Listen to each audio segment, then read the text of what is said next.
My name is Christelle. I am a middle school math teacher in Los Angeles, California, and a Desmos Fellow, so I'm especially excited to share all the things you can do with Desmos activities. What's also important to note is that I am a Latina who teaches Latinx students, which means that what's central to my work as an educator are the understandings that 1, all of my students are capable of engaging in mathematics, and grade level mathematics at that, and 2, I have a responsibility to support their growth. I want to be explicit about this not only so you can get to know me better, but to say that the tools and advice and experiences that I share with you are informed by who I am and who I teach. Every lesson has about the same structure, so you'll start with an introductory video, then there will be learning goals. There's also helpful links, which are just resources that I hope will help you throughout the workshop and beyond it. And a note catcher will always be provided in the case that you want to take notes. There's some prompts there. You can print it or make a copy. And you'll have access to captions, as well as in some of the videos there will be chapters, which if you just hover over those little dots, you can see what each chapter is about. And I hope that will help you rewind or rewatch anything that you might need. Also, there may be notes in between videos to give more detail. I hope by the end of this workshop you'll see that Desmos won't replace you as an educator, but it can enhance what you already do and expand the skills you already have. Whether you're teaching from a distance or in a classroom, what won't change is the importance of staying connected to students, understanding their thinking, and giving them opportunities to learn from you and each other. And Desmos is a tool that can help you do that. So without further ado, let's get started.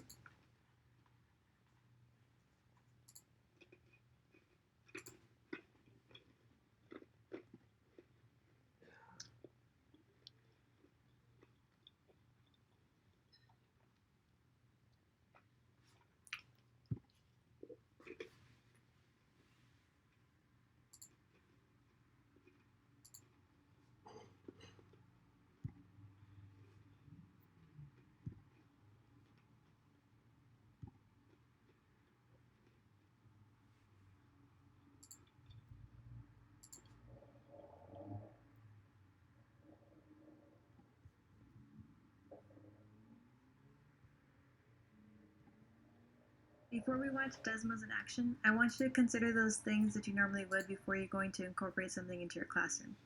So whether it's a tool or strategy or whole lesson, how do you know it's for you? What are some things that are especially important to you as an educator? What are some supports that you might need or needs that you haven't really filled yet? And what are some supports for students that you want? Record those things into your note catcher or any notes that you have so that you can refer to them later in the lesson. Please pause now and engage with the entire task as it is.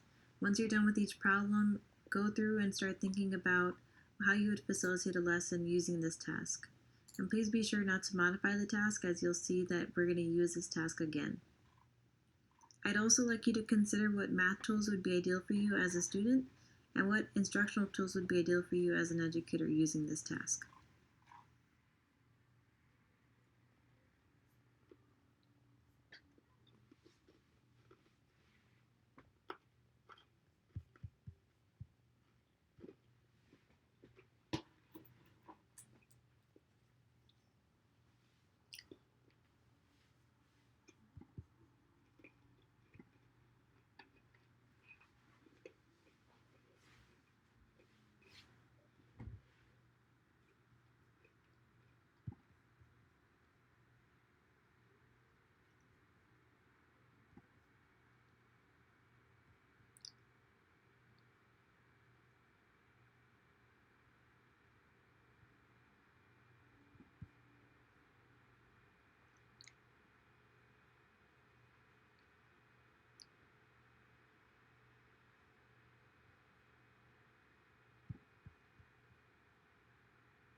Here's what Desmos activities can look like. So first, I can start by answering my problem as a student, and I can share with the class, meaning that as soon as I share, I'll get responses from other students. So if I scroll down, as a teacher, I can look through all of these responses, find that comment, and give that comment feedback.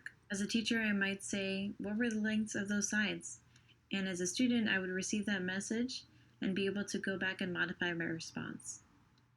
As my students are working, I can see their responses live time. I can even see their drawings, and I also can refer to my teacher notes as I'm working through the lesson. There's even a point as a student where I can just engage with Desmos, and Desmos will give me feedback based on the expressions that I input. As a teacher, I can check my students' work by piling it up like this, or even looking at the dashboard. Finally, if I want to look at a multiple choice problem as a student, I can select my choice, and my teacher can get a full view of who is answering what, and even a small answer key. Now that we've seen Desmos in action, now take out those notes that you took before this lesson about what it is that you're looking for in a strategy or tool or lesson. What are some things that have been met? What are some things that you're still looking for? And what questions might you have?